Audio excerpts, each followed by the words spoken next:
I'm going to give it a couple of minutes after 10 to let people join in, and then I'll get going, if that's okay. Yeah. I'm going to try and figure out how to mute you all, because otherwise you'll be lucky. I've got, yeah, I know. Well, if I can, yeah, you can chatter away amongst yourselves. That's fine. I just want to switch you off, so otherwise I'm not going to be able to. Have you ever tried to mute a room full of fundraisers? Yeah, fine. Have you all got tea and coffee though? Has everyone got tea and coffee? Yeah, that's the most important thing. Okay, that's all right. Ash, I stuck this up on the, we're doing a health sector special interest group newsletter with the Institute. I stuck this up on that last week. So oh, brilliant. Yeah, okay. To you. Yeah, great. So this is being recorded, and so we can send a copy of this round to anyone that wants to see it afterwards. So what we wanted to do is just, I'll just kind of talk you through some of the stuff that we've been doing, and then we'll take some questions. So I'll run you through them in a minute. Right, I'm just going to, I'll give it 2 minutes and then I'll get going. So if everyone wants to get comfy, give the dog a little treat thing, you know, one of those dental chew things to keep it quiet, that kind of stuff. Right, back in just a second, okay? Sure. Be quiet. No barking.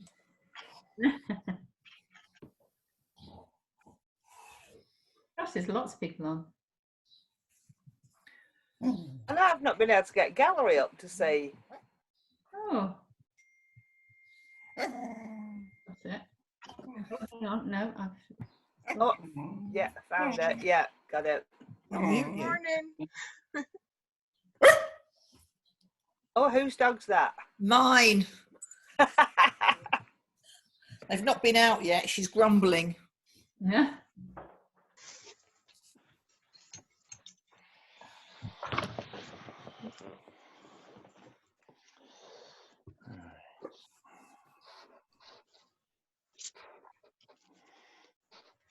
So are we all sitting comfortably? Not really. It's like mother's hour, isn't it? Okay. And can everyone see the presentation slide there? Yeah? Okay. So one of the challenges is making sure that technology works. So, okay. Right. So, guys, let me just get my thing out so I can see where I am. Active speaker, it's me. So morning, everybody. First one of these that we've done, so hopefully the technology works. Hopefully you can hear me, you can see the presentation. What we're going to do is, I'm going to try and keep it pretty short, which for those of you that know me will be a significant challenge. I'm going to try and do 20-25 minutes of presentation. We'll do a Q&A session afterwards, and if you stuff that comes up in your head as we go, if you could use the chat function on Zoom. Amy's sat there waiting for those, and what she'll do is kind of pull common questions together, and we'll do a bit of a Q&A session at the end if there are any, if people have got anything they want to ask. If there's something specific that you'd like to talk about in more detail about your particular charity, then that's absolutely great. And what we ask you in that case, if you could just drop us a line on hello@pebblebeachfundraising.com, and what we'll do is we'll get back to you and then probably set up an individual Zoom call or a phone call or whatever you want to do, okay? But the point of this is just to download our experience over the last few mad, interesting weeks, give you some thoughts about where we're at, and hopefully answer any questions that seem relevant. Okay, and I'm hoping that we'll be finished by, let's say, 10 to 11, something like that. Okay. Go. So what I'm going to cover is we're just going to talk over how we have approached crisis appeals for our clients over the last 8 weeks or so. And the important thing to say here is that this is not this is how everything works and this is perfect and we know everything and we're imparting our golden knowledge to you guys. We don't. We're just, as none of us have been in this situation before, we're all running on instinct. And so what we will talk about is how we've applied our thought processes and our beliefs and our approach into the work that we've been doing, working remotely from home, as you guys are, I'm sure. We're going to talk through the 5 key fundamentals of fundraising as we apply them. Again, you've heard me say this before: audience, proposition, media, timing, creative, in that order, right? What changes and what has changed in this situation with those 5 key fundamentals. We're also going to talk about a case study, which is Isabel Hospice, and I can't see you, but I know you're there, guys. David, Emma, Jill, hi from Isabel. Forgive me now if I get something wrong and I tell them that you're in the Outer Hebrides or something. So, but we'll try and give you some detail about what's happened with Isabel, which is a really interesting case study and just an example of kind of, you know, what's been going on and what are we learning from that. We'll briefly then cover, as we said at the start, what we've learned so far, and also just talk very briefly at the end about what we think comes next and the kind of narratives that we're moving on to now, and again, share some of that experience. So as we go, if you think of anything, you've got any questions, please do give us a shout and let us know. So the first thing, the 5 key fundamentals of fundraising, as I'm sure many of you heard me talk about before. So audience selection is absolutely paramount. It's the starting point for any avenue of fundraising. If we know who we're speaking to, we understand and we know the kind of message and the kind of proposition that we can put in front of them. And what we do is we have a benchmarking process for charity databases and a specific one for hospice databases, where we can look at an existing database of supporters, look at their transactional history and go, okay, based on that combination of recency, frequency and value and different types of support that that individual has given, we are able to make a predictive model about the likelihood of giving in the future. And so that's really helpful, as we was for Isabel, for example. When we worked with them for the first time, we didn't know the hospice, we didn't know the background, we didn't know the experience. But what we were able to do is to look at their database and contrast that with a now accumulated, I think it's 69 hospices that we've got in the hospice model. So we're able to look at the audience and say, okay, individuals who supported Light Up Alive, who've given certain amounts of money and certain frequencies, are likely to be this high up the hierarchy. So what we've done, and for Isabel and all the other appeals, we've still done that work. We've still created that donor pyramid, that hierarchy.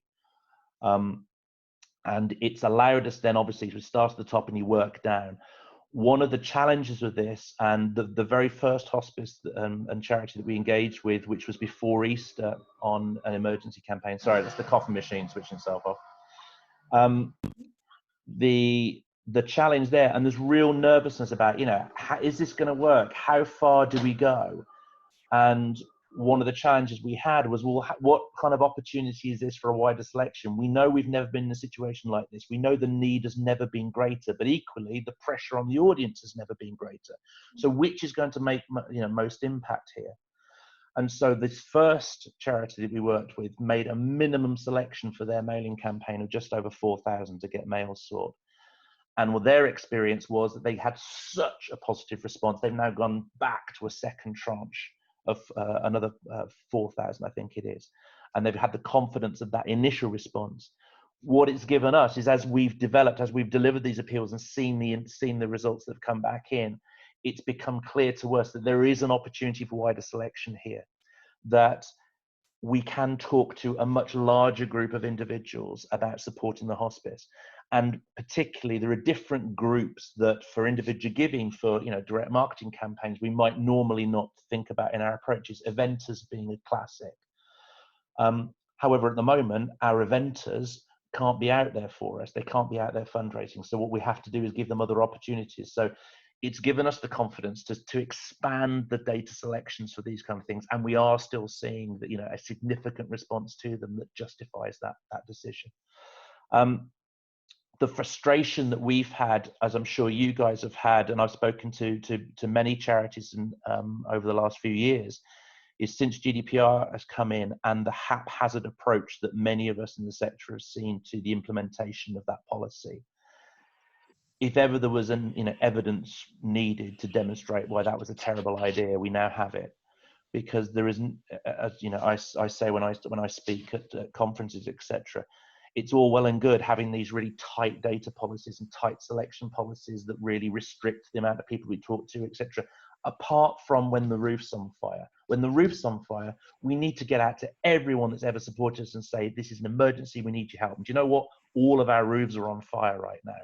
And what we're facing with a number of charities is that the privacy policy and the implementation of GDPR has hugely restricted the ability to get out there and talk about fundraising need. Now, it's interesting, ICO have come out and said that they are not going to be super annoyed at organizations that find it difficult to follow policies and difficult to follow it. They're not saying basically Wild West, go for it, but what they're saying is we get it, we understand, and we're not going to be ridiculous about this. But your charities are still bound by, if you've implemented a full opt-in policy, you are bound by that and you can't get away from that. But what we've found is that many charities don't have an opt-in policy, but they've adopted a privacy and data usage policy. For example, the classic one is, we will only communicate with people who've given in the last 3 years. Yeah. Now, we have always fought against an arbitrary cutoff date for communication, because in every single database we have ever seen, if there's let's say a 3-year policy, we can always find the donor who gave £5 35 months ago, and therefore is going to be in the data selection for this next appeal. And then we can find the other donor who has a 20-year relationship with a charity, who has given thousands in many different ways, but the last gift was 37 months ago. So they're not going to get that selection. So it doesn't make sense having that arbitrary cutoff. So we've always argued against that, and we've always had a starting point of the entire contactable universe, and let's actually use this model of recency, frequency, value to identify, and consistently demonstrated that by doing that, we bring donors back in who haven't supported for a long time. And if there's ever an opportunity to reach back in time to those donors who have supported in the past, who now have paused that relationship or have parked that relationship, but they still get why the charity that they love needs support, then great, this is the opportunity, but we've got to be able to reach out to them. So one charity that we're working with at the moment has this restrictive privacy policy. Their solution is they are changing their privacy policy to allow them to use legitimate interest to go to a much, much wider audience. They are informing their audience through social media, etc., that the privacy policy has been changed, and if anyone wants to take themselves out of communications, you can do, and here's how to do it. And then they're going to implement the new privacy policy in time for a campaign to go out. It is not simple. There is no one hard and fast rule, but I think that if ever we were going to look to, as a sector, the way that we've implemented data usage policies, this gives us the opportunity to do so. And this gives us a logical and strong argument for why we have to think again about how we choose to communicate with people. I am not advocating that we just bombard everyone with fundraising appeals all the time. Absolutely not. But I am saying that we have to give people an opportunity to know that the charity needs the support, and therefore we have to be able to contact them to be able to do that. Final point on audience would be, normally we would be pulling out at the top of the pyramid, we'd be pulling out major donors, we'd be pulling out high net worth individuals, we'd be looking at giving them a richer, more involved, more personalized experience. We'd be asking them for different levels of money. For these crisis appeals, and it's just the crisis appeals, we haven't done that. And that's largely partly because of speed, because the work needed to identify that audience adds time, and we didn't have time. We wanted to get out there quickly. But mostly because in this situation, we just didn't feel it was relevant to start asking people to give at certain levels. We just need help. People can choose their comfort zone. They know what they want to do. They know what they want to give.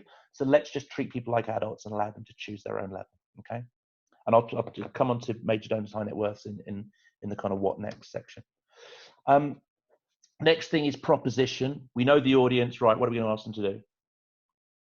For Isabel and all the charities that we work with, I've interviewed staff and occasionally service users for every charity. It's amazing. 2 months ago, we wouldn't have dreamed of doing a Zoom call with a clinician or with a family member, and now it's just common practice, you know. And I think it'll change the way we all deal with this kind of stuff. But from those conversations with the lead clinician at Isabel and with one of the staff members on the shop floor, what came out really, really clearly for this charity, and they're all different. We've done a number of hospice emergency appeals, and none of them are exactly the same. There's a general narrative, there's a general thread about need, but actually what's fascinating is that each individual charity is responding to this crisis situation in their own unique and special way. And it depends on facilities, it depends on relationships with other local providers, it depends on staffing, etc. But everyone's different and people are making different decisions. And therefore it's been for us really, really important for the appeal to not just say, oh, it's terrible, we've lost our money. And I've been really frustrated by that. I've seen a number of charity appeals. I support a number of charities. We, as Pebblebeach, support and mystery shop a number of charities. And I've been absolutely surprised. One of the first crisis appeals I received was from a national charity. And it was essentially just a 2-page letter in an envelope. And it basically said, yeah, isn't this terrible? We've had to cancel all of our fundraising. All of our shops are shut. And that's a massive hole in our income. We're fine. Just want to reassure you, we've got enough money, but if you did want to give, you could, but we're fine. And it was just the weirdest, why would you, where's the conversation? Where's the narrative about how you're actually reaching beneficiaries? So while every crisis appeal we've delivered has mentioned the fact and reinforced the need by saying, look, we've lost fundraising, we've lost this, that's been a point right at the end after we've talked about the need, because the fundraising rules don't change. The fact that you've lost your fundraising income, the fact that all the events have gone, the fact that the shops have been shut, that's terrible, but everyone's in that position. So what makes our organisation, our charity, unique and special? And it's the way that we're responding, and it's the narrative and the stories of the service delivery and the benefit to beneficiaries. So for Isabel, it was 4 clear beneficiary groups: end-of-life patients in the hospice. And they have been taking COVID-19 patients, but they're taking non-COVID-19 patients as well, people dying of other stuff they're already dying with. But they're in the hospice, visiting has been massively restricted, staff in full PPE, that kind of personal, holistic approach, hugely challenged now, much more of a clinical environment, which is not hospice at all. But talking about the reality of that care. End-of-life patients isolated at home, those that would normally be receiving hospice at home care. Now, how does the team actually get out there? And the challenge of looking after people at home, making sure that, not minimizing the risk of taking the virus into families' homes as well, but still providing that care. And there's a separate challenge there. The third group is people living at home with a life-limiting condition. So not needing end-of-life care now or any time in the future, but being immunosuppressed, being very much vulnerable and at risk, but still needing care and support and therapies to maximize their opportunity to live in that time. And again, there's a different challenge there. And finally, it was bereaved families. And this is something that's universal for every hospice that certainly they've been working with, and some of the hospital charities that we've been supporting as well. There are many, many more families that have lost a loved one, and they've lost that loved one in entirely different circumstances.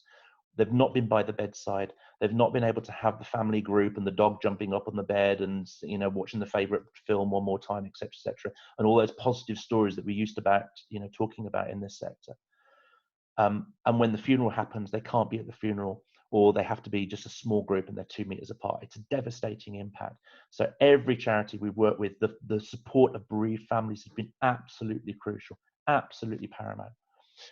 Last thing to say on proposition here was that for the appeals, for those of you that we've worked with before, that we are always focused on having a really specific and tangible and to the penny price point for a campaign.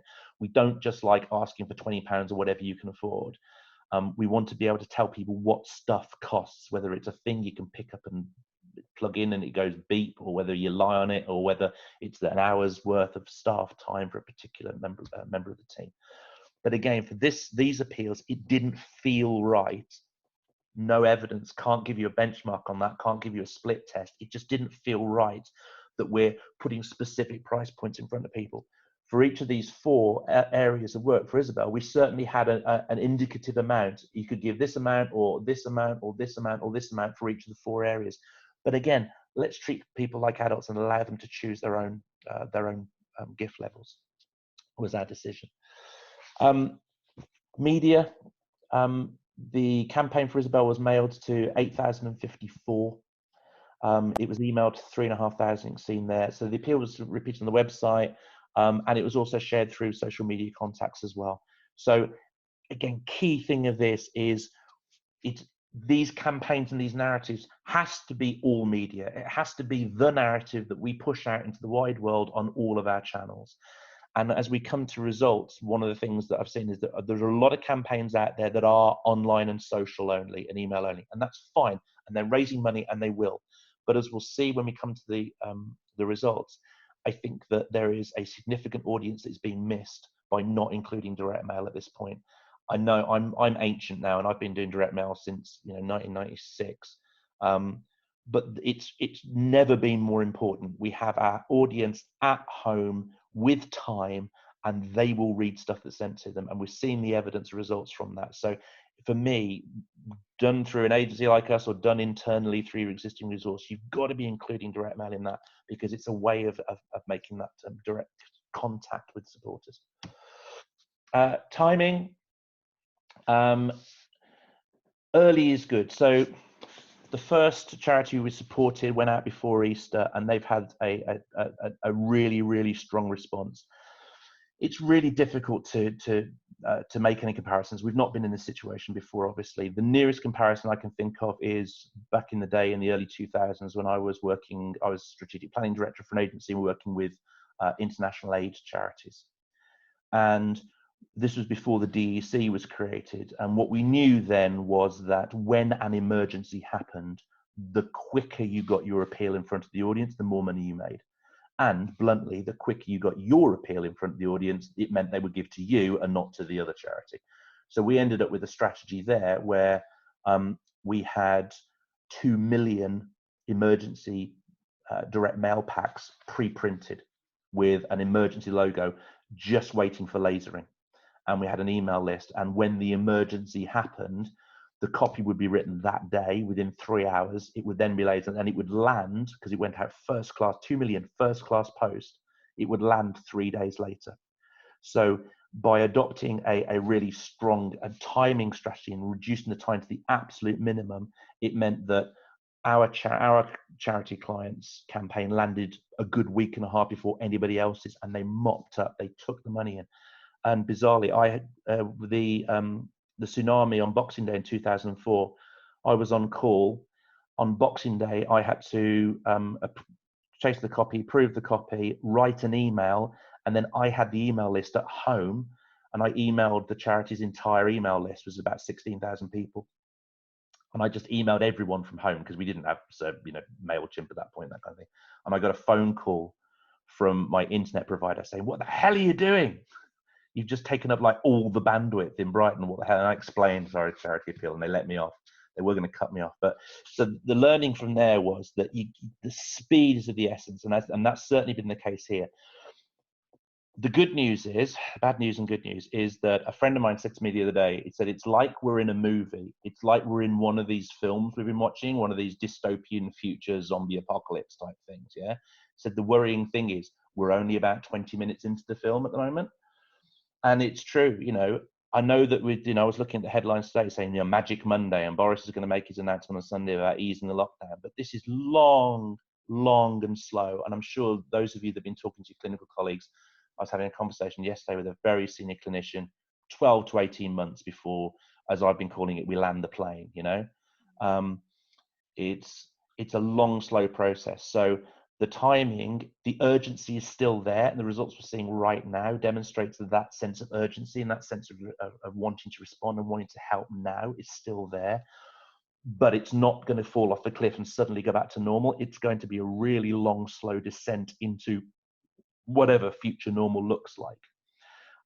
So the challenge for us, particularly for everyone that's writing these kind of appeals, we're writing it now, but it's not going to land for another 2 or 3 weeks. The fastest turnaround we've been able to manage is 2 weeks. From being given the instruction to actually having it land on the doorstep, we've managed to get that out in 2 weeks. Most of the time, it's been 2.5 to 3 weeks, and a lot of the challenge in the timing has been print, because the printers are busy, and so we're having to book slots and work with our favourite printers and pull in favours in order to get those slots and get them available for our clients. Also, post is affected.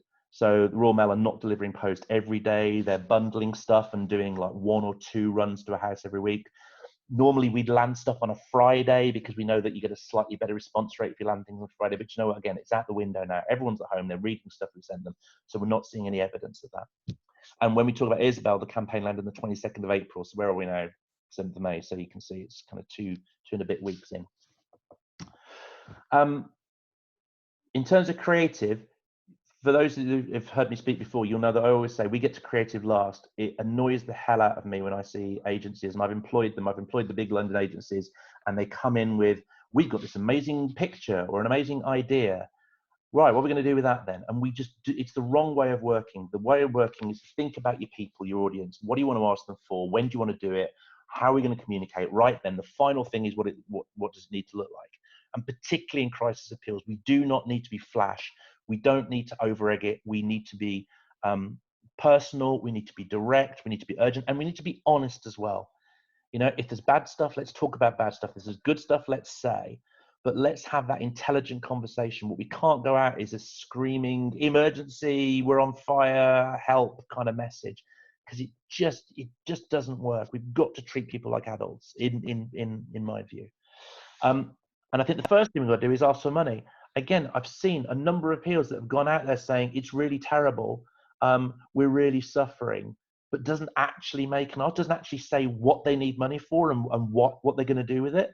So they simply, the appeals have said, we're in a bad situation, we're all really upset about it, please help, but with no evidence of why or where the money's going to go and who's going to benefit from it and how that donor is going to make a difference to the beneficiary at the end of that journey.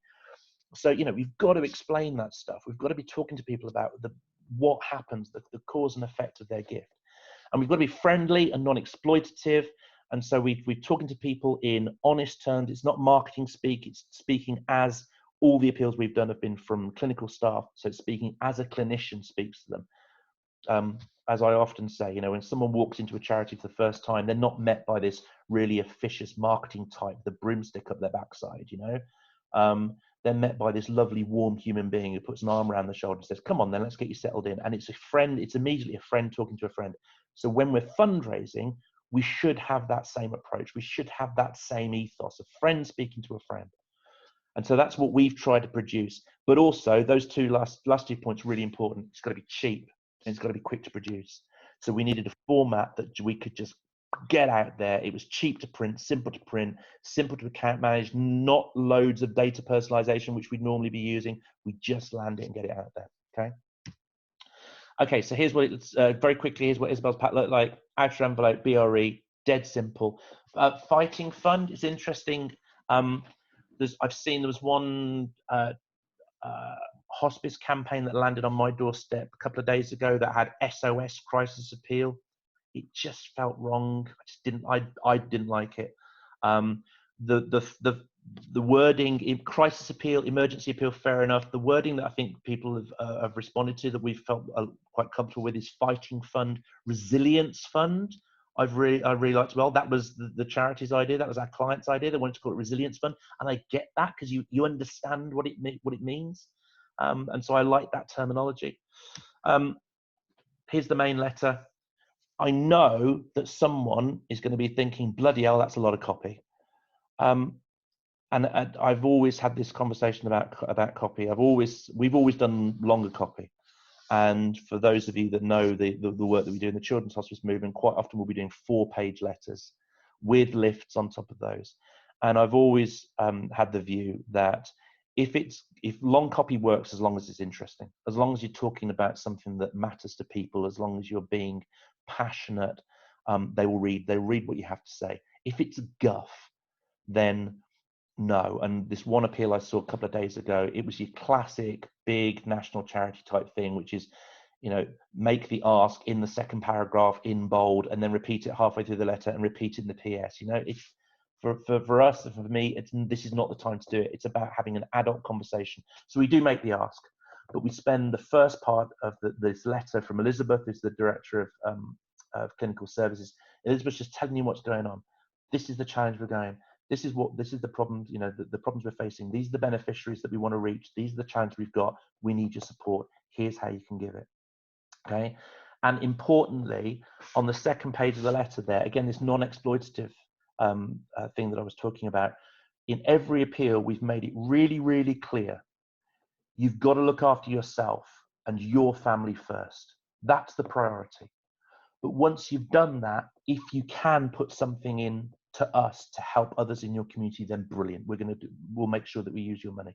But we recognize that we are going to be sending these campaigns out to people who've just lost jobs, who've lost a loved one, who haven't got the income, and we get it.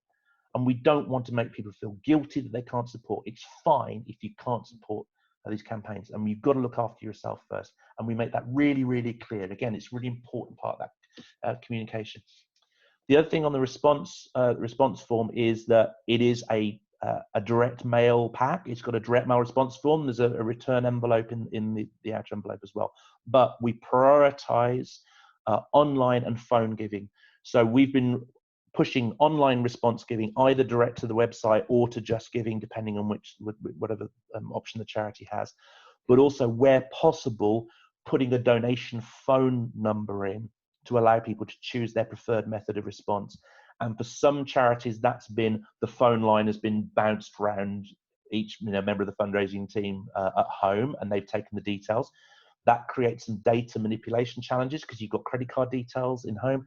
So where it's been dealt with is that phone number, that staff member is picking up the phone, answering the donation call, but actually typing that information in directly into the website or Just Giving, and that means there's no data capture of the fundraisers in. So it makes the data management side easier.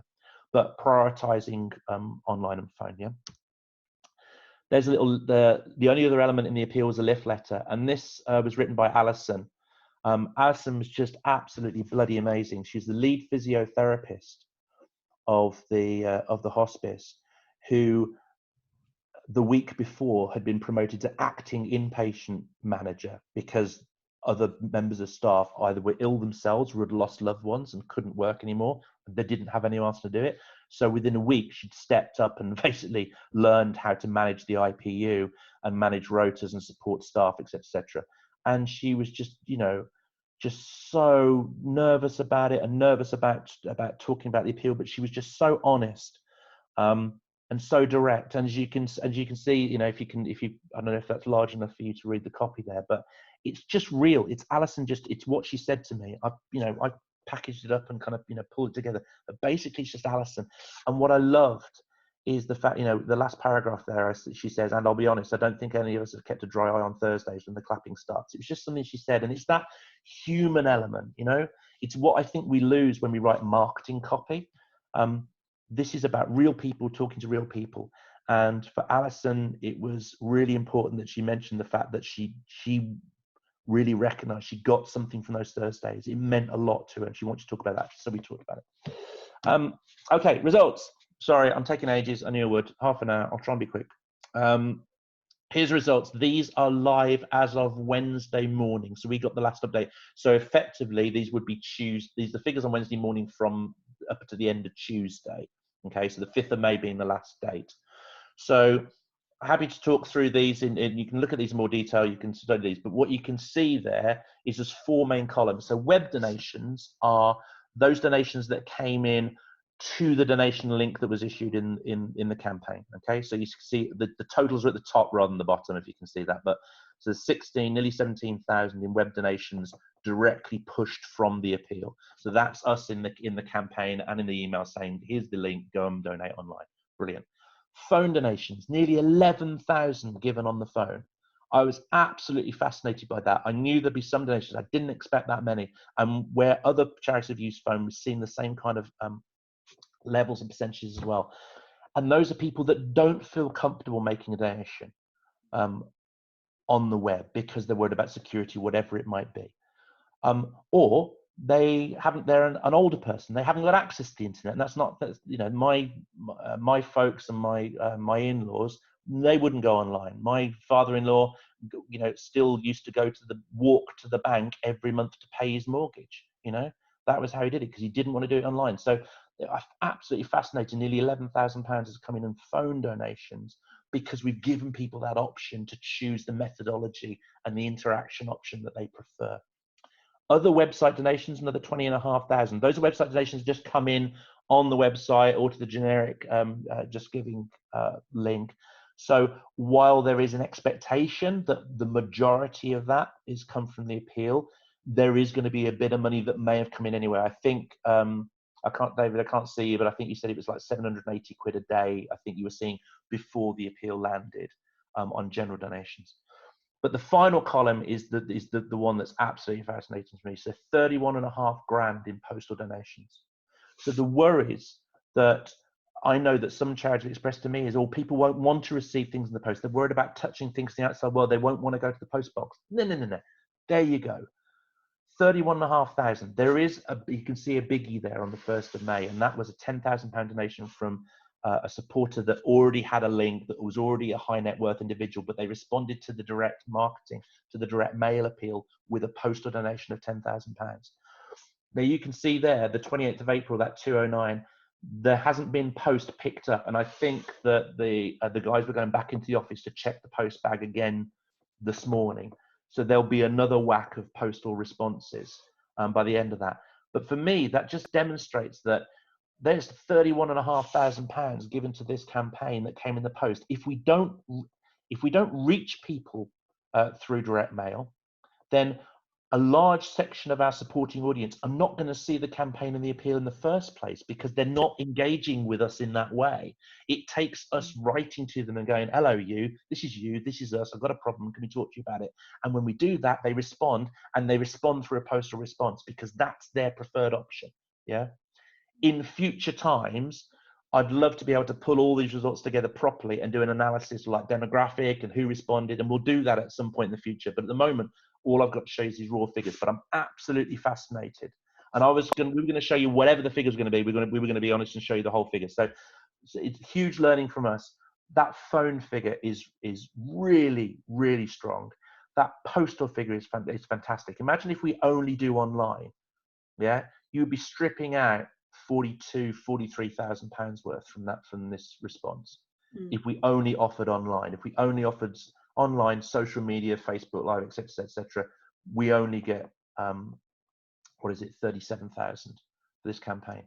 And by the way, the 80,000 that it is at the moment, that's a multiple factor of the best ever appeal that Isabel has seen, which is brilliant.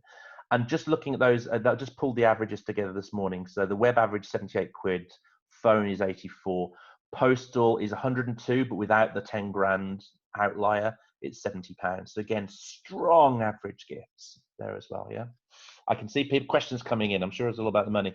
We'll get to the questions at the end. I'm going to just kind of whiz through to the last bit. Just 3 other bits of results. Again, we just grabbed these yesterday. Hospice in the Midlands, this is the one that did 4,000 early doors, 81,000 plus gift aid from 4,000 mailed and social. They've now gone back out with another 4,000. They're aiming for about 125 as they budgeted for, and they'll get that. Hospice in the South East, nearly 3 weeks ago, 92k overall. Again, a factor of many times their best ever campaign delivery from only 6,500 mailed. 30, again, look at that, 30k from postal donations. I really think that just demonstrates, right, if we reach out to them through that medium and allow people to respond through that medium, that's where they're going to get that money from. And then one of our favorite clients who we worked with for many years up in the Northwest, their campaign landed on Monday, and by yesterday morning, so just the initial response in 2 days was 17 grand, and that's online and phone, so we haven't even seen any post response from them yet. But again, all that evidence is there, is that the money's still coming in, people are still giving. All right, just a quick couple of slides summary. Sorry, guys, I know I'm going on. What we've learned so far, people want to give. Of course they do. But we've got to ask them. And as we've just seen from those results, we've got to ask them in the right way through the right media. There's no point in just putting out a message of need and support if that message is not actually getting in front of the people that want to support us. We have relationships. We need to maintain those relationships. The donor pyramid, you know, our best donors, it's absolutely still a thing, but the kind of rules don't fully apply. We need to get out there. We've seen so many examples of donors coming back in. They haven't given for 10, 15 years, but they're back now and they're giving a large donation because we've managed to reach them with the campaign.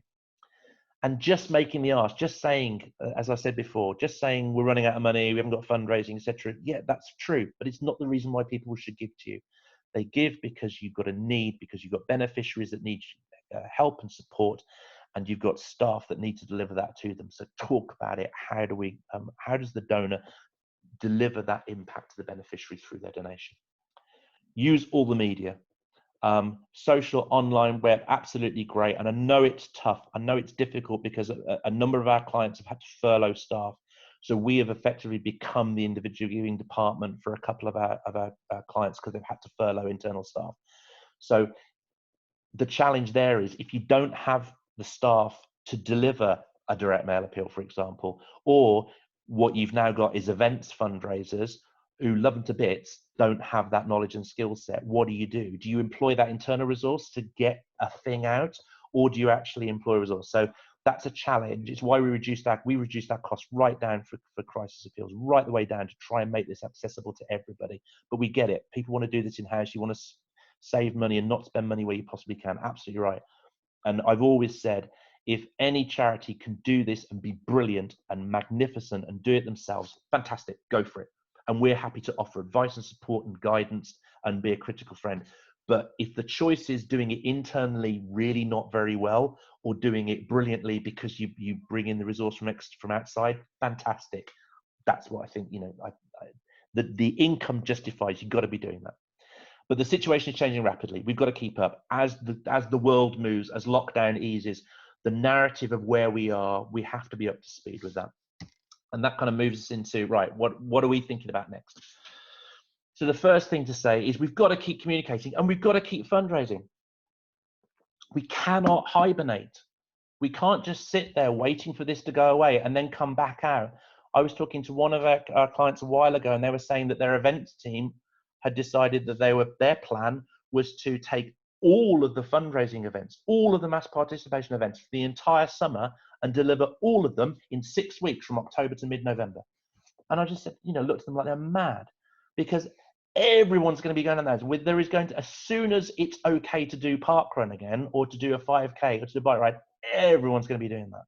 So the competition is going to be huge. So we can't just have this period of non-communication and hibernation and then suddenly bounce back again in 9 months' time or 6 months' time going, hi guys, great, bike ride. It's not going to work. We've got to keep up that relationship. And so these campaigns are a way of maintaining that. Don't forget to write. Social media, etc., and peak charities are making money online and social. Of course they are, but they're not communicating with a significant part of the audience, and they're not raising as much money as they could if they're not writing to them. So as I said, they give your audience the chance to support their cause they love. Cash appeals, yeah, cash appeals are working. Obviously, an immediate response. But what's fascinating, we're already starting to work with hospices. We're working on Light Up a Life already. Light Up a Life has never been more important. And my view is that the entire movement, that every hospice that has a Light Up a Life activity should be thinking now, right now, how do we make this bigger and better than it's ever been, and how do we extend it beyond the hospice walls? Because there are people in our community that have lost loved ones that want the opportunity to remember and celebrate, and hospices are the only charities with boots on the ground in every community that could deliver that. But we have to prepare and plan. I was having this conversation yesterday with a charity. We have to prepare and plan for what do we do if we can gather together, but people don't want to, don't feel comfortable to, or what do we do if we're told no? November is too soon, you can't have big gatherings. So how do we deliver that remembrance and celebration experience in both online and offline? We've got to start thinking about it now. Regular giving. Interestingly, the campaign that landed before Easter, they've had a significant response, unbidden, of people signing up to regular gifts as their part of response. And I've seen this before in crisis appeals, and again, showing my age, back in 1996, when I was working for the Labour Party up until the election, we asked people to sign up to a time-limited regular gift. So we didn't know when the election was going to be, but set up a regular gift between now and the election because A, we need your money and we need that regular predictable income. But B, if I ask you to cut your donation down, if I asked you for 100 quid, you probably couldn't say yes. But if I asked you for £10 a month for 10 months, you could probably afford that. So we get more money, it's easy for you to pay. We're already working on a time-limited regular gift campaign for one of our clients. I am secretly extremely hopeful about that. I think that's going to work really well. I don't know, it's an instinct. We'll give it a go and we'll share results as soon as we have them. I think that's going to work well. I think that narrative fits the fact that we're landing the plane. We don't know when we're going to land, but between now and then, while all this is still in flux, Could we just have the solidity and regularity of your support? I think that's the message that's going to work. Raffles, brilliant. People are at home. They'll buy tickets online. They'll send tickets back. Look at the postal response we've just seen for cash appeals. Raffles are going to work. We're delivering summer raffles. And this last thing about in major donors, I said that we hadn't focused on major donors at high net worths for crisis appeals, but these next kind of plane of communication, so when we start getting into June, July, September, etc., for me, this is absolutely when we need to start communicating with our major donors and our high net worths. How can you be part of the team that helps us to land the plane, that gets us to that point in the future? Just as we would do with capital appeals, yeah? You're in a linear trajectory now. It's not revenue. It's not business as usual. We can talk with intelligence and about a business plan to our major donors, to our high net worth individuals. Corporates is going to be a bloody challenge. You know, corporate fundraising is going to be a world away from where it was for many years now. But high net worth individuals, those have still got the ability to be philanthropic. Here's an opportunity to talk to them about a process, structured, budgeted, long-term, intellectual plan about how they can best serve their community with their money. And lastly, I put do your housekeeping. Do you know what? It really is true. It's those in lockdown, while we can't be out there doing our events thing, it's cleaning the database, it's getting our thank you letters done, getting our welcome letters done, all that kind of stuff that we all know we should be doing and we all would want to have spent time with, but actually we just never get time to do it because we're just busy doing stuff. This is the time to do that. You know, let's plan. I'm working with a charity now, and we're spending this summer basically going, right then, what does 21-22 look like? And that's the thought. We're not even bothering about 2021. What 21-22? What would we like to see? How do we get ready so that when normal does land again, we're ready? And we've dealt with the issues, we've resolved our problems, we've got our materials in place, and we're ready to go. That's the kind of thing I've been encouraging people to do. Okay. That's me done, guys. Sorry, 3/4 an hour. I knew I'd never make 25 minutes. Hopefully that was useful for you. We're now going to take some questions. Just want to point out, in 2 weeks' time, Amy, who some of you will know from IOF and NAF conferences, she's going to be presenting another one of these webinars about taking your appeal online. So again, advice and experience and case studies about stuff that we've been doing specifically online. And I think that's going to be interesting, much more interesting to listen to than I am. So, you know, there's a win right away. And just finally saying thank you very much for coming. I hope everyone got something from this. I hope it was useful for you. I hope the technology worked and I haven't just been speaking to a blank screen for the last 45 minutes. Thank you, and give me a minute to have a glass of water and we'll start taking some questions.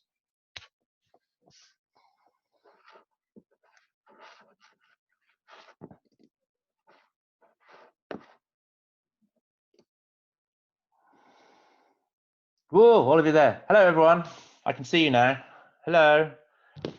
Right, did everyone hear that? Was that okay? Was that reasonable? Was that fine? Okay. So Amy, where are you? Amy, hi. Hi, everyone. Hi, so Amy, helpfully, Amy's going to kind of just pull together some of the questions and read them out. Hopefully you can all hear, and I'll try and They're coming in thick and fast now. Yeah, if I'm not covering anything that you want to cover, if there's a particular thing about your charity that you want to ask or just pick a break, that's absolutely fine. Just drop us an email at hello@pebblebeachfundraising.com. We'll come back to you and we'll organize a one-to-one, yeah? Okay. Yeah, I mean, and it's worth saying too, like we can come back to you after this bit as well if you want to, if you've got a few more minutes. So yeah, sure. Can everyone hear me? Yeah. Okay, good. All right. So Ash, I'm just going to ask one that you kind of started on, but I think it's worth probably expanding on. Yeah. So Rachel Jones from Longfield. Hello, Rachel. Hey, Rachel. She's asked, and actually this has come up a couple times. Oh no, I've lost it now. So can you talk a little bit more about regular giving and cold drops and things like that? So what comes after this emergency appeal? So Yeah. Okay, so honest answer, not the foggiest. Do you know what? We'd never been here before, no experience, no comparative results to work on. It's all on instinct. But I think there's one of our clients, they did it themselves. They've done a door drop. They've done a selected door drop as part of their crisis appeal. And I think they said they've done 30,000 on that.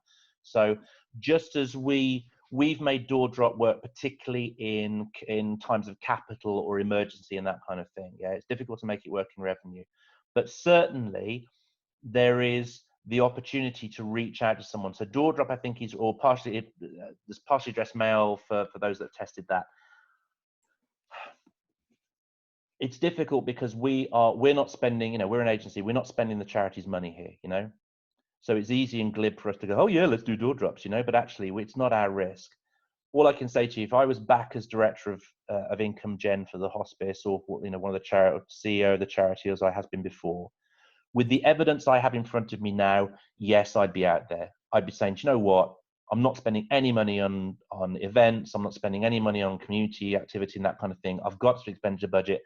I'm going to try reaching out outside of my existing database, outside of my existing social media circle, and I'm going to reach out and say, hi guys, and I want to support that through social media. I want press and PR as well. I didn't mention that, but we've got to talk about press and PR as well. The fact that local media, we've got to get these guys, we've got to have this narrative across all of our channels. So yeah, I'd be testing some door drop. Ultimately, guys, I think it's about how risk averse are we, how risk averse are our trustees, what do we think is reasonable? And I think there is a strong argument for a reasonable risk here to get out there and say, we're going to try this, we're going to spend some money. And again, I think that direct communication, we've always seen door drop. Our approach to door drop has always been effectively a depersonalized version of a direct mail campaign. We've tested depersonalized DM packs against the kind of the take one kind of things where you've got, the little gummed leaflet and that kind of thing response form. DM packs triple response rates to solus take ones. And although the production cost is more expensive, the ROI is better on those. So I would certainly be doing those.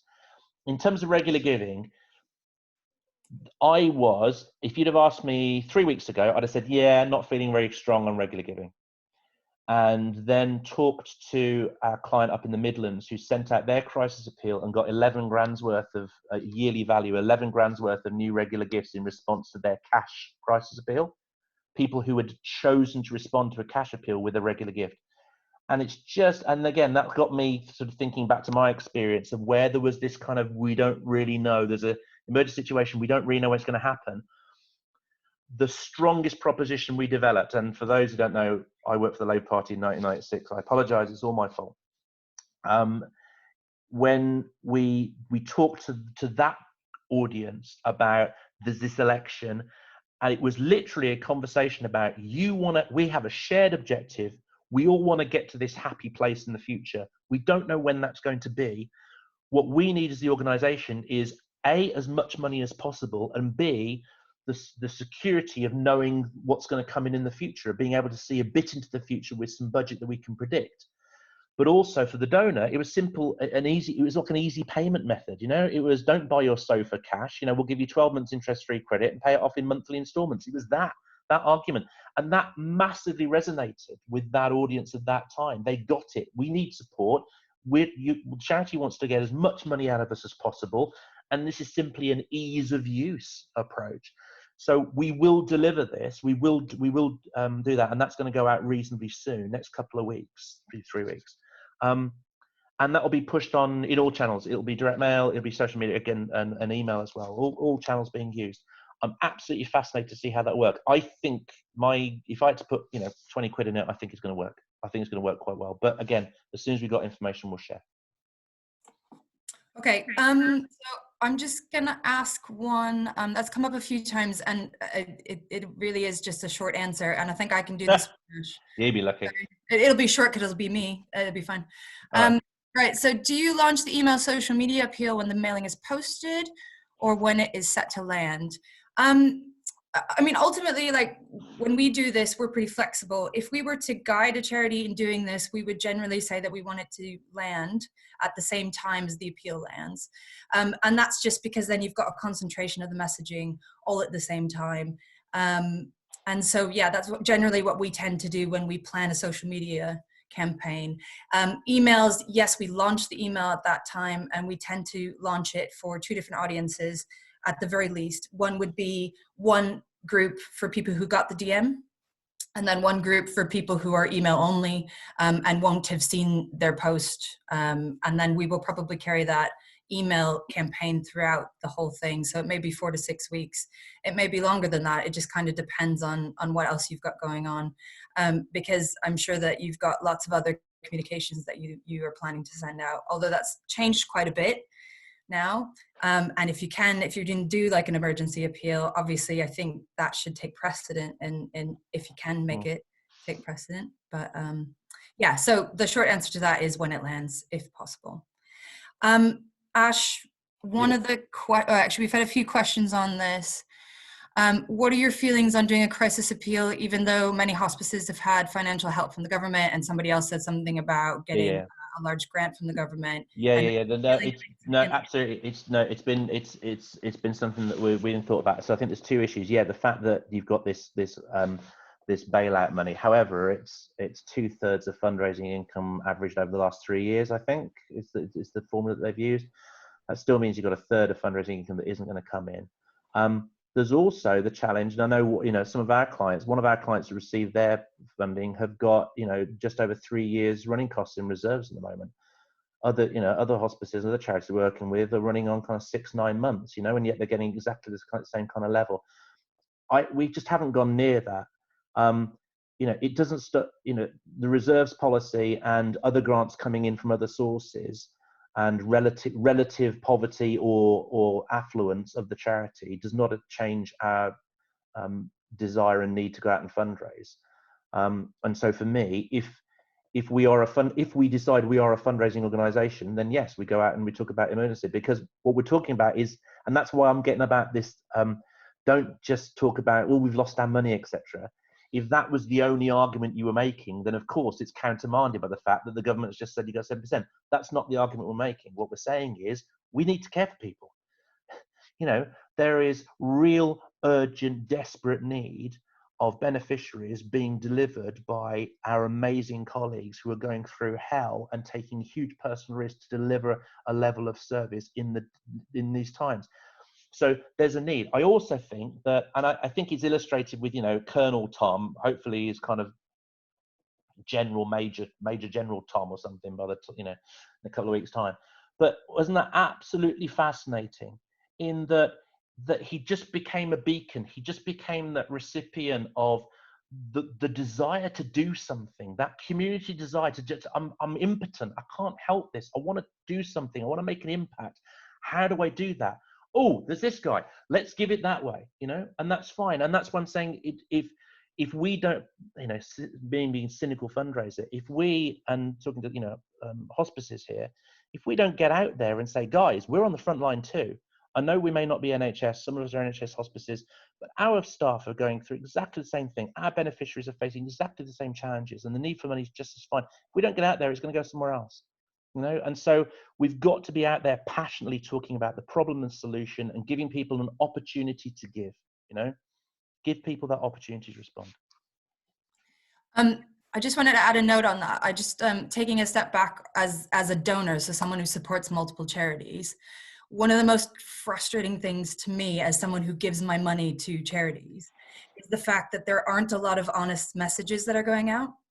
So I know, for example, that Age UK, who I support down here in the Southeast, is in sort of desperate need of stuff because they're giving it to people in their houses. That's what they're doing. That message has been sort of muddied, but as a donor to them, I want them to tell me that. I want them to write that to me directly so that I can help them in this situation, because that's why I support them in the first place. So just on the back of that, I think it's really important that we're honest with the people that support us about the stuff that we need their help with at this point in time. And I think, and you know what, I think we have to all make decisions about us and our organisations and the kind of organisations that we want to be and the kind of relationships that we want to have. I received a crisis appeal from a charity that I've supported for many, many years. I happen to know that this charity has just over 3 years full running costs. Not just fundraising need, but 3 and a bit years, full running costs in cash reserves. And yet they've sent me an appeal that says crisis, save our services, and the message, we've lost 70% of our income. If we don't get this, then we're going to have to cancel service. No, they're not. I know for a fact they're not going to have to cancel a bloody thing. They can run for a year with no income and they'll be absolutely fine. And they'll still have way more reserves than they need. And yet they're sending me this message. And it's just, for me, as an individual of that charity, I'm now looking at that charity going, really? Really? You know, you didn't talk to me about the work. You talked to me about a financial problem, and basically you've lied to me about the financial situation. I'm not interested. So, you know, even for us, where it might be helpful for us as an agency to go, yeah, let's go crisis appeal and let's get all you know, super exaggerated and let's be really, you know, no, it's the wrong thing to do. You know, let's not hopefully fall into that trap of trying to get an extra 20 grand in now and sacrifice, you know, relationships that we're going to need in the future. You know, if we can't be honest with our supporters in this crisis, then, you know, I think we give up. So I think it's got to be that, you know, real, honest, direct, share the situation, but talk about the need, talk about the work. Sorry, went off on one there. So I'm just going to keep putting questions out if that's okay. Obviously, if you need to go and do some, You need to go, work, yeah, that's fine, cool. please. You can go do work. But I'll give Ash a few more questions. One of the questions, which I'm just going to find out the answer to before we go into it, is how does this compare with the results of Isabel's previous appeals? I will find out that answer and then come back about that. But one of the questions from Hannah earlier, the first question, was what about corporate donors? Have we included them within this appeal structure? No, individuals only. So corporate, again, Andrew, who is here, leads on our corporate work. I think it's going to be a vastly different world for corporate fundraising. The focus of companies is not going to be on charity support. I think that the relationship is going to move into a marketing and support relationship. Employee engagement, yes, absolutely, but you know, there's going to be no corporate money, in my view, available. So for me, there's no point in sending these out to companies at the moment. I think we have to have a plan. And if I put my director of fundraising hat on, I want to be sitting down with my corporate fundraiser or my team or major donor team going, right, what's the plan? What's the narrative? What's the strategy? I would like, if it was me and my hospice right now, I'd want one of these.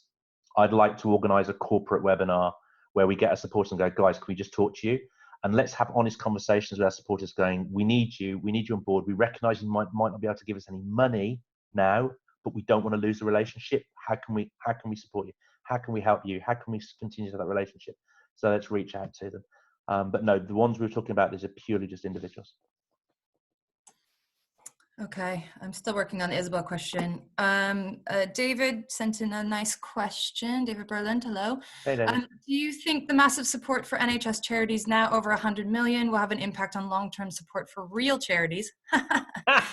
Oh, new. Yeah, there was an interview with the chief exec of the I don't know if you saw it, it was in the Guardian. So they did a little kind of like profile on her. Last year, their turnover was £400,000 and they had 4 staff. They've now got 35 staff and they've got 92 million in the bank. The big challenge there is where's that money going to go? I used to work for an NHS charity, and when I arrived, the charity was seen as just another income stream. And therefore, the danger is that this 92 million is great. That's 92 million we don't have to put in from somewhere else for staff welfare. We can just use that money instead. It just replaces money that should be coming in. So there's going to be some conversations, and I expect there's going to be some challenges about how that money's spent and where it's used. But no, I don't think so. I think that there is an opportunity to talk about, again, the real need. What's interesting is the NHS charities, the beneficiaries are not the patients. The beneficiaries of that money are the staff. And it's interesting because for most of the appeals that we've delivered, we've talked about the need for supporting staff as well. I was having a conversation with someone yesterday, lovely couple of guys, lead clinician and shop floor nurse. And one thing we're going to be talking about there is their wobble room. I'm sure you guys have got some of that. They've actually got a wobble room, which is it's a little room that I'm just going to go to and have 10 minutes because I need to just get my head together and come back. It's a beautiful little thing, isn't it? A wobble, and it explains that, okay, this is a human thing. We've got people. So that this 92 million, the 100 million for NHS charities, that's in my view, the public reaching out and going, oh my God, you're doing amazing stuff. You're our heroes, heart, NHS. how do I give? How do I support? Oh, okay, I've seen this thing. Brilliant. I'll do that. That doesn't change the fact that they are your supporters. They care about you. They care about your beneficiaries. They care about your staff as well. So just as we've seen, for example, there was always worries about sending a Christmas appeal out. We would send Christmas appeals, land them second week of November quite often. And the worry was, oh, that's just after children in need. It'll soak up all the money. It never does.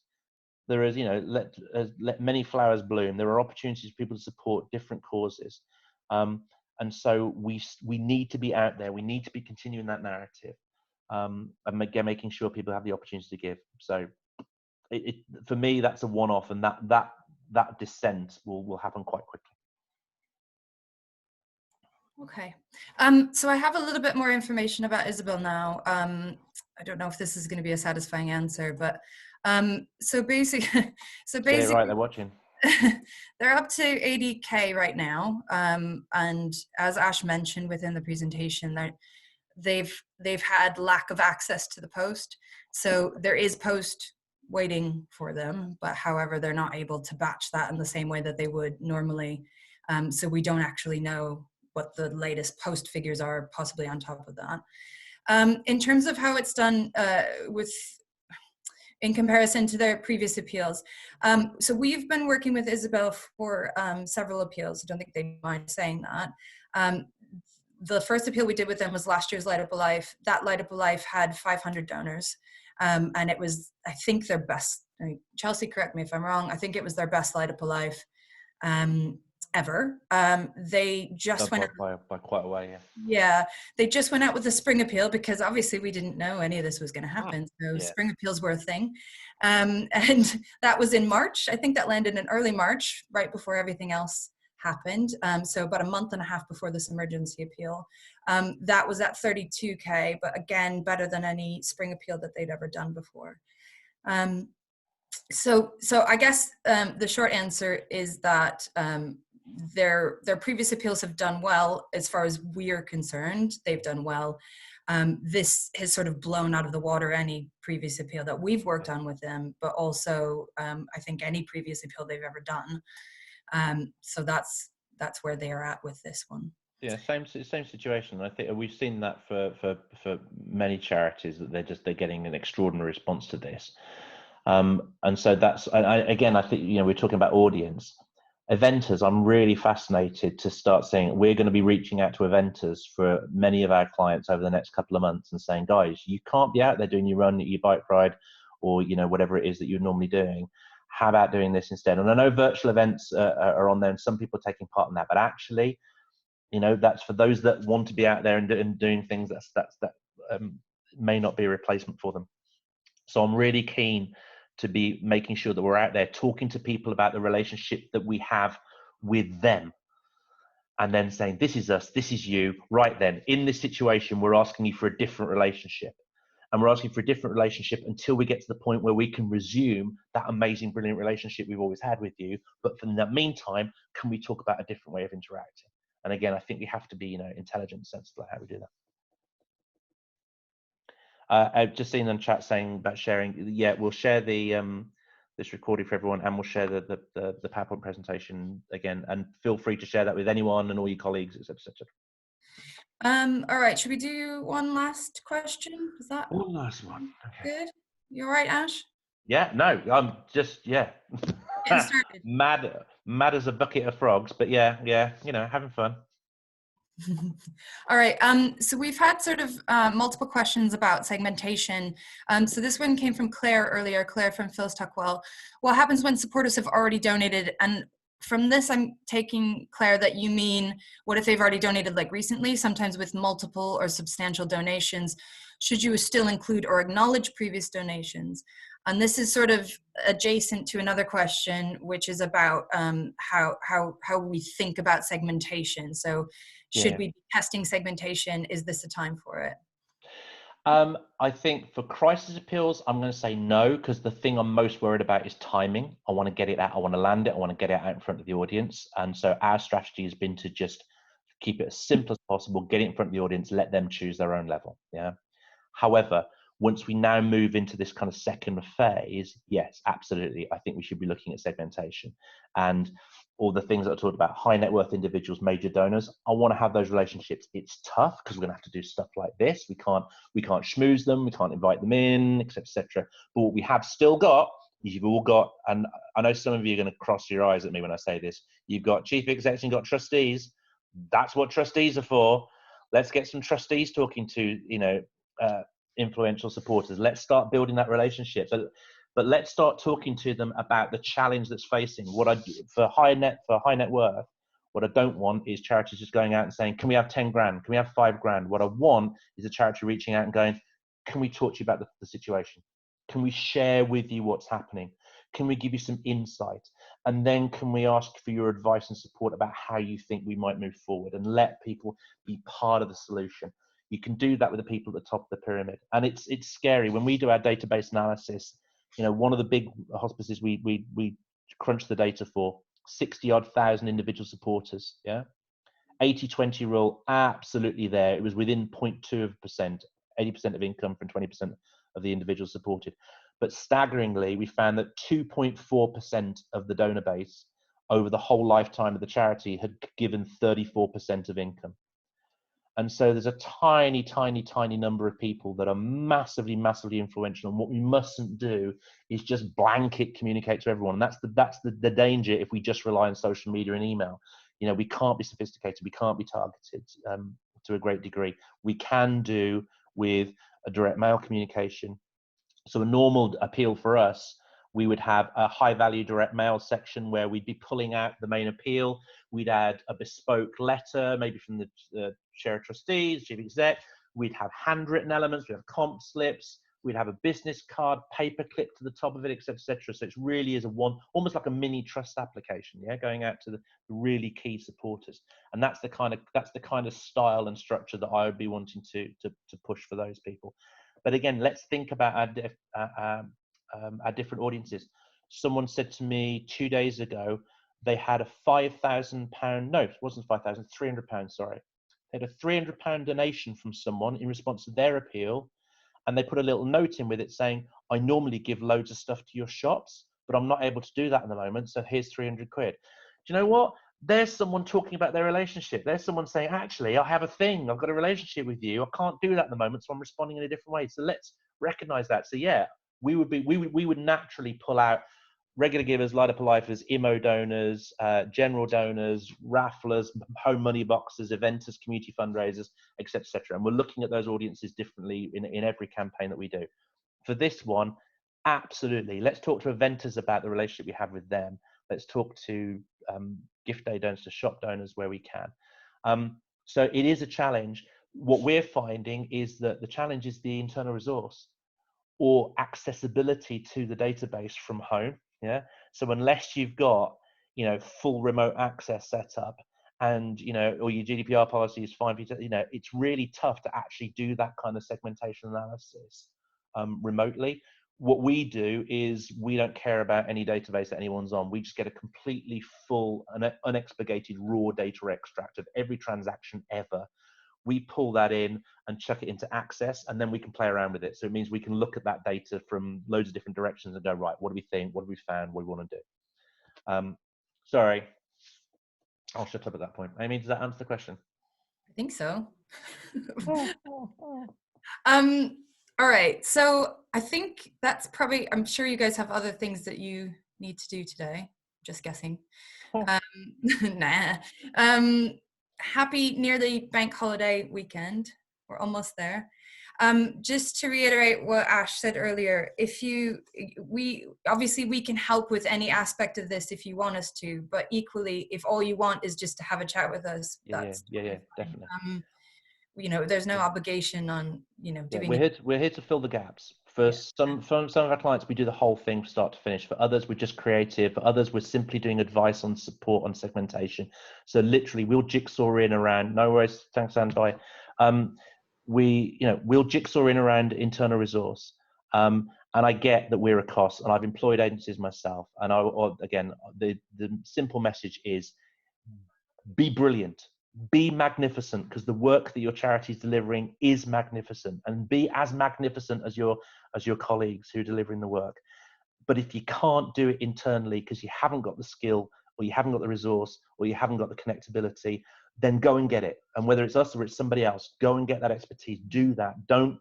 Please don't just hibernate and sit and wait for everyone to be unfurloughed to come back from work, because that black hole of communication, that black hole of narrative, I think is really, really dangerous. Yeah. So if you want to get in touch with us or say hello or whatever, you can contact us on, I think Ash emailed everybody the link today, so you can reply to that, or you can email us at hello@Pebblebeach Fundraising. Whatever you fancy doing is fine with us. So good job, Ash. Okay. So thank guys. First one of these, bit of a dry run. Hope it was helpful. Love to everyone. Keep well, stay safe, be wonderful, and we'll see you soon.